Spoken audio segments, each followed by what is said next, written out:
आणि आता बघूयात पुढची महत्त्वाची बातमी। रायगड जिल्ह्यातील काँग्रेसचे माजी मंत्री रवींद्र पाटील यांनी भाजपमध्ये प्रवेश केलाय।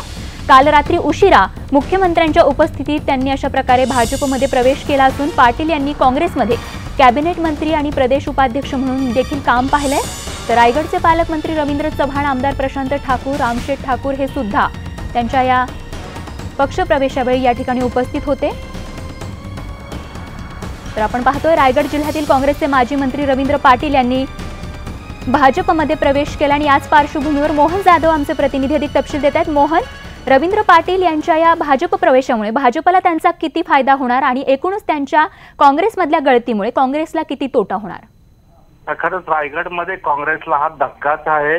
काँग्रेसमध्ये पेन रोहा या ठिकाणी मोठ्या प्रमाणात काँग्रेस होतं, ते आमदार आणि माजी मंत्री पण होते आणि काँग्रेसला हा धक्का आहे।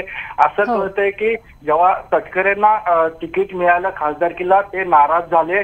ते बोलले की मी तटकरेंना मदत करणार नाही, मी युती करणार नाही। तेव्हापासून ते नाराज होते आणि काँग्रेसची सभा पण झाली, त्या सभेला ते नव्हते। आणि काल रात्री रामशेठ ठाकूर आणि आपले जे रवींद्र पाटील पालकमंत्री रायगडचे, त्यांच्या हस्ते मुख्यमंत्र्यांच्या उपस्थितीत ते भाजपमध्ये प्रवेश झालेला आहे। आता काहीतरी रायगडमध्ये भाजप आता वाढत चाललेलं आहे आणि काँग्रेस कमी होते। आणि तसेच जे पनवेलचे रामशेठ ठाकूर होते, त्यांचं खूप दिवसापासून म्हणणं होतं की रवीशेठ पाटील हे भाजपमध्ये यावं आणि आता हे भाजपमध्ये गेलेले आहेत आणि काहीतरी आता रायगडमध्ये भाजप दिसतंय।